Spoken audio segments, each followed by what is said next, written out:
Słuchajcie, gdzie my w ogóle jedziemy? No gdzie jedziemy? Słońce świeci, piękne widać góry, wiatraki w zasadzie. To ja nie wiem, czy gdzieś chcę jechać, tylko sobie tutaj lepsze miejsce na postój mogę znaleźć i stać. A raczej zrobimy to tak, że w tej chwili musimy znaleźć adres załadunku. No więc, co znaleźć? Muszę znaleźć zlecenie. Idziemy tu, Dela. No tak to właśnie jest. Z Hiszpanią, ale dobrze, może przez Google po nazwie znajdziemy.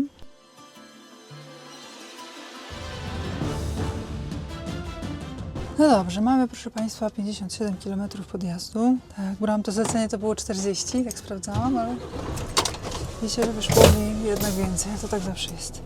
No nic, to chyba nie ma co tu gadać. Naładujemy się do Niemiec i tyle. Natrągnie mam, ojej.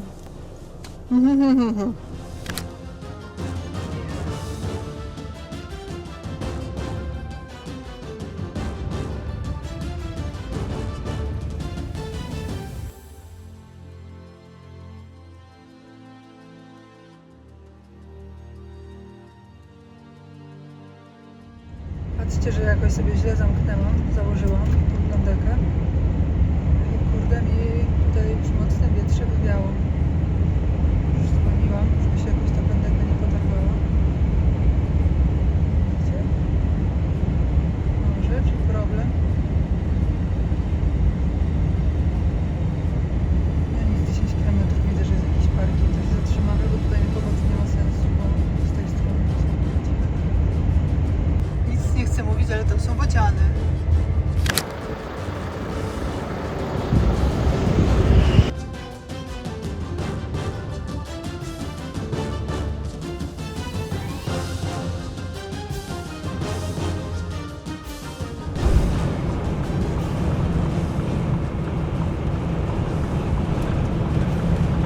I oto jest stacja, na której zatankujemy HVO. No i proszę Państwa, jesteśmy na miejscu. Historyczny moment. HVO, jak widzicie, na prawo. To będzie mały krok dla człowieka, ale wielki dla ludzkości. Idziemy po raz pierwszy tankować HVO do Volviego. Po pierwsze, jakie ciężarówki mogą tankować HVO? Euro 6, takie, które mają taką naklejkę, jak ja mam tutaj przy baku. XTL. To oznacza, że możecie mieć diesla w baku i dotankować swobodnie HVO. Co to jest w ogóle HVO? HVO to jest hydrorafinowany olej roślinny, czyli olej, który jest produkowany z odnawialnych surowców. Takich jak na przykład zużyty olej spożywczy. I o co w tym wszystkim chodzi? Po co w ogóle to robić? Po co takie coś tankować? No dlatego, że HVO redukuje emisję CO2 nawet o 90%. I to jest genialne rozwiązanie w kontekście ekologii, bo osiągi ma mniej więcej takie jak diesel. Nic nie trzeba przerabiać, absolutnie nic. Jeżeli macie naklejkę XTL na swoim baku, no to po prostu tankujecie HVO. Dobra, no to zaczynamy.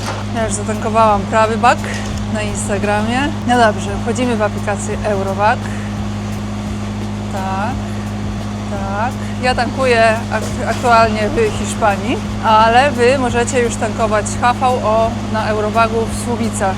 To jest pompa numer 15. Czy się boję? Powiem Wam szczerze, że no trochę się boję, to jest jednak nowość. Natomiast kto jak nie ja? Bierzemy i tankujemy. Tak to wygląda, jakby ktoś nie wierzył. Chciał powiedzieć, że to jest fotomontaż, no to patrzcie, tu jest HVO, tam się leje. No i jesteśmy w trakcie. No i bardzo ważne, szczególnie dla dużych firm, nawet jeżeli będziecie tankować częściowo HVO, to już dostaniecie od Eurowag certyfikat zrównoważonego rozwoju. Więc zapraszam, szczególnie dla dużych przewoźników flotowych, to już jest wielki plus w przetargach. HVO jest generalnie bezbarwne i podobno bezwonne. To co skapnie, to weźmiemy, no. Zrobimy test.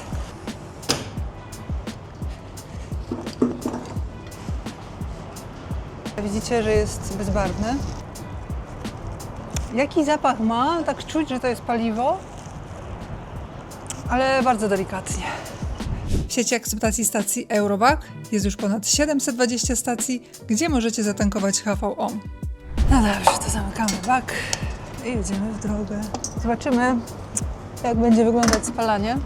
Osiągi HVO ma mieć bardzo podobne do diesla. Ta różnica w cenie ma być różna w różnych krajach, więc widzicie, jaka jest tutaj w Hiszpanii. Test na pewno nie będzie taki całkiem prawdziwy, no bo jest miałam połowę baków, więc specjalnie zatankowałam, widzicie, będzie pół na pół, mieszanka. No po prostu zobaczymy. Zostawiam Wam link w opisie, sami pójdźcie i zobaczcie, dowiedzcie się więcej o HVO. Jak widzicie, ja zatankowałam, miejmy nadzieję, że będzie wszystko ok. We vlogu zobaczycie dalej, czy było wszystko ok. Jedziemy dalej. Zainteresowało Was? To akurat jutro, 26 marca, jest darmowy webinar na temat HVO zorganizowany przez Eurowag. O 10 rano trwa godzinę. Link do rejestracji zostawiam Wam na dole. Do zobaczenia na webinarze!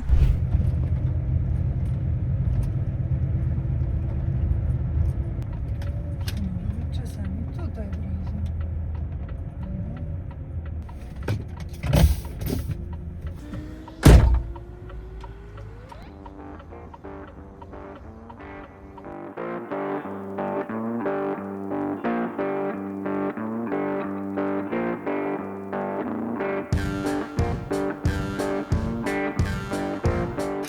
No dobrze, trochę jesteśmy w domu, trochę jeszcze nie, ale mamy mapę, więc sobie poradzimy.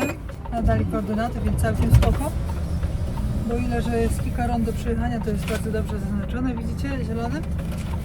Natomiast sam budynek, jestem przekonana, że będzie tak dobrze widać. To idziemy.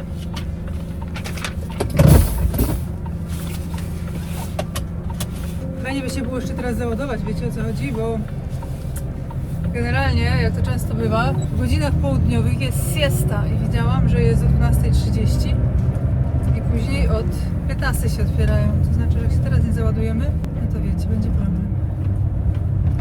Problem nie problem, bo po prostu będziemy się ładować całkiem później, a to bez sensu, nie? Ciężarówka pokazać, jak dojazd. Jedna rotonda i wtedy druga rotonda. Druga rotonda. Rotonda to jest rondo. 5 rond.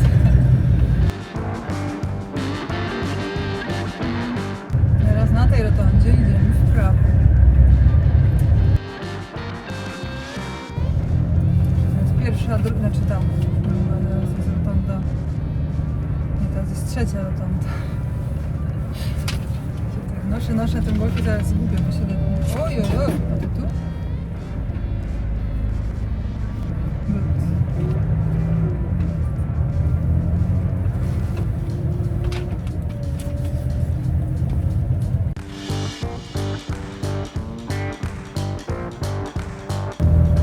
Municipal de Tudela. No dobrze, teraz się musimy skupić. Jest kiepska jakość, ale wiecie, po kolorze budynków, a akurat po sąsiedzku jest niebieski dach.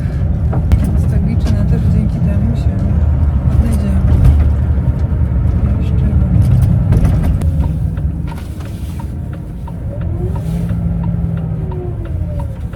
a do ram jest.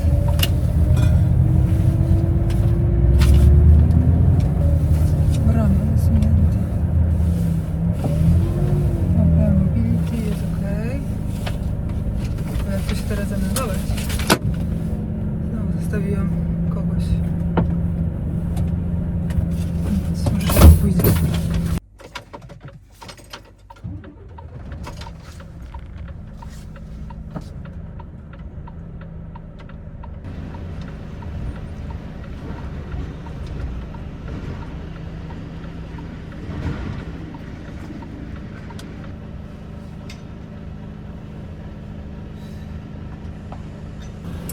Pełno możliwości zawrócenia, tu widzę pełno. A nic, idę zamknąć tą prawą stronę i zobaczymy, co powiedzą. Kazali zajechać i poczekać. To przynajmniej wpuścili przed przerwą. Są jakieś wiadomości? Jest to następna do ładunku, tylko musimy się tutaj wcofać w jedną rajkę. Całe szczęście na lewą stronę. I wtedy wjeżdżam do przodu, chyba rozładunek bokiem. Załadunek znaczy się tak.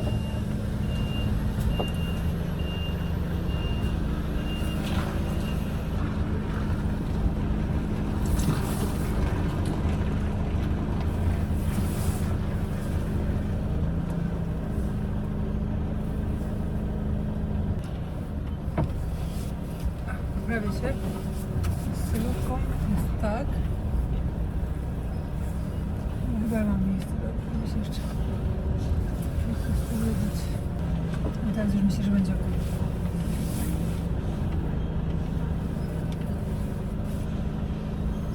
Jakieś graty z tyłu.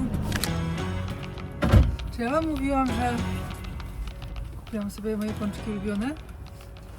Tak szczerze powiedziawszy, to myślałam, że już ich nie lubię, ale teraz tak leżę, siedzę głodno.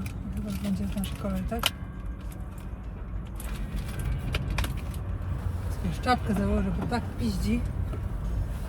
Masakra. Czy zjeżdżę, czy nie zjeżdżę?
Tak, mam tu jakąś wodę. No, mam w aucie, ale tam mam z kolei zakręcone drzwi. Nic nie było. Ach, no może już odkręcę te drzwi. Te łapy mam takie brudne.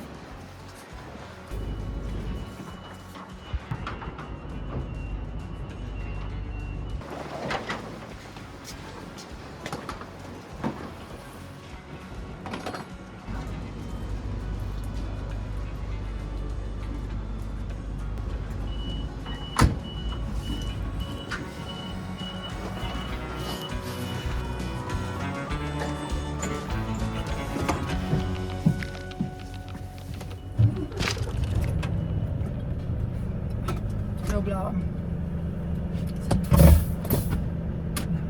Ten kołnierz, który sobie zrobiłam, muszę wam przyznać, że jest bardzo dobry.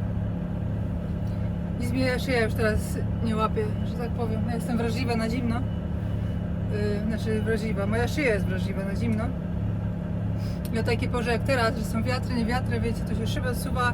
Ja zawsze lubię odsunąć szybę do cofania, bez względu na to, co kto myśli. Ja tam wolę nasłuchiwać i patrzeć dodatkowo, więc w takich sytuacjach jest łatwo właśnie sobie zepsuć szyję, już nie boli.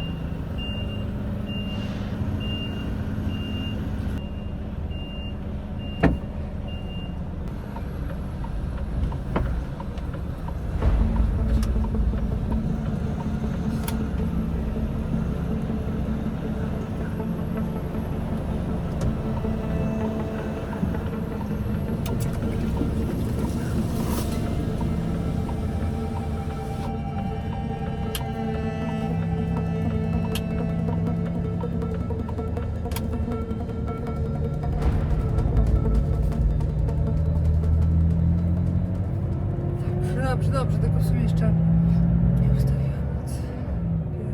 Generalnie to mamy teraz prawie 1700 metrów do celu. 1700 kilometrów. Dobrze, napisałam. To jest nasza nagroda, ale myślę, że wstąpimy jeszcze gdzieś na jakiś espresso. Teraz to chyba ściągnę, bo mi jest ciepło w tym. Myjnia jest, ja też mam w głowie go chętnie. Oj, że to miało mieć to? Jest to za mną, nie wiem.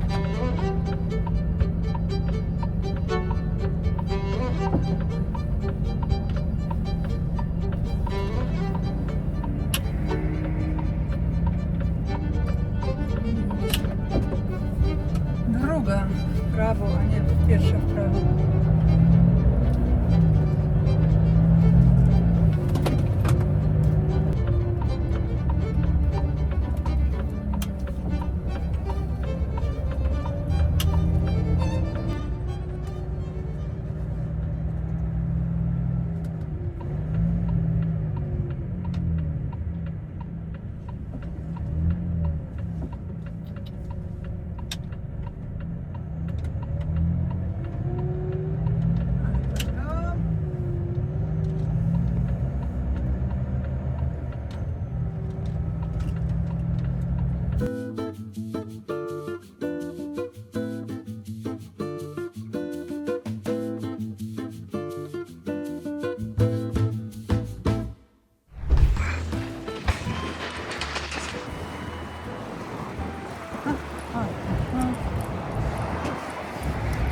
€3.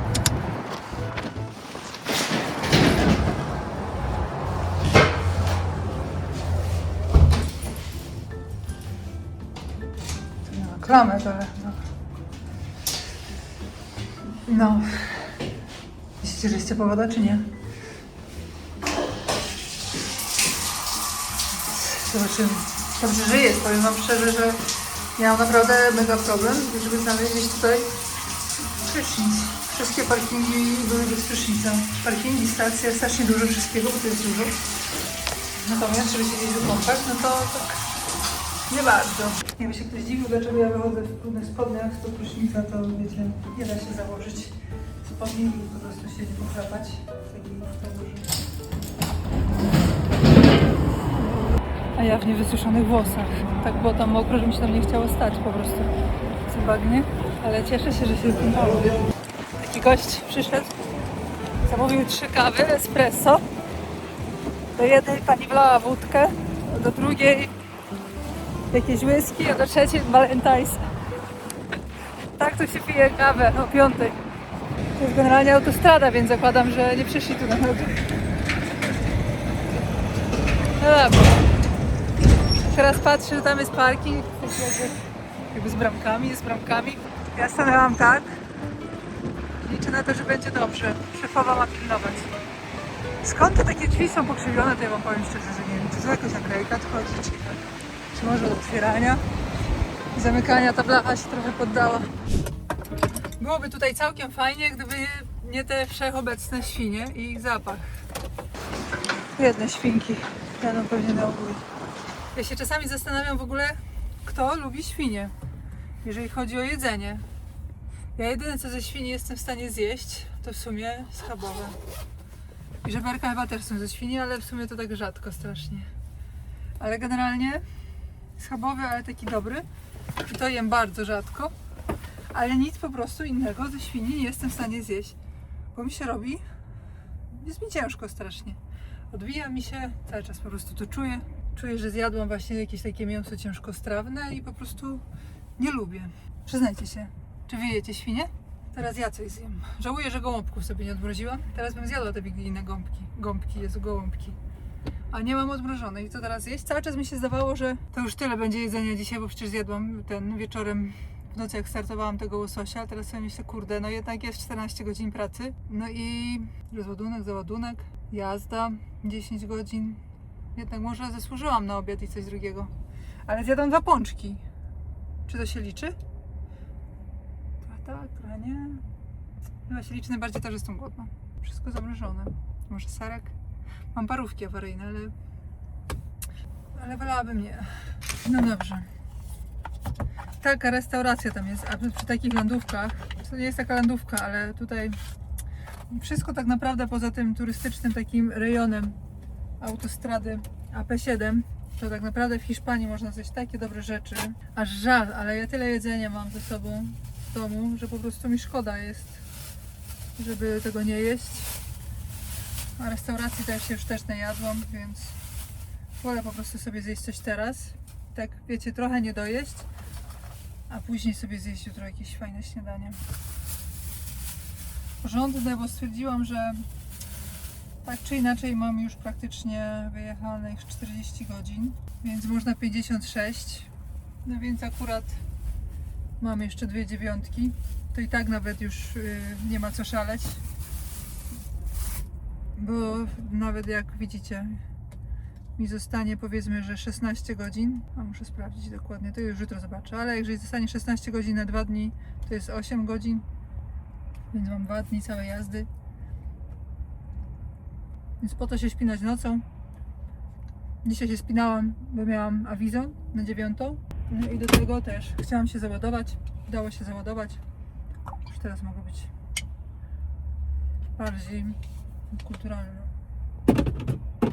Dzisiaj rozmawiałam z kolegą przewoźnikiem i powiedział, że miał kierowcę na okresie próbnym, który po 8 godzinach pracy zjeżdżał na parking i kończył swoją pracę, bo mówił, że tyle się pracuje. Tak stanowi kodeks pracy. I każdy by tak chciał. Ale jak to wtedy te kilometry wyjechać? 8 godzin dziennie za ładunkiem.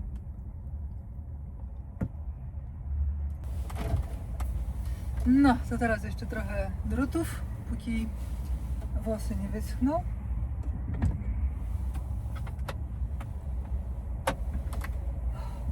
A, jeszcze trzeba będzie drzwi zakręcić.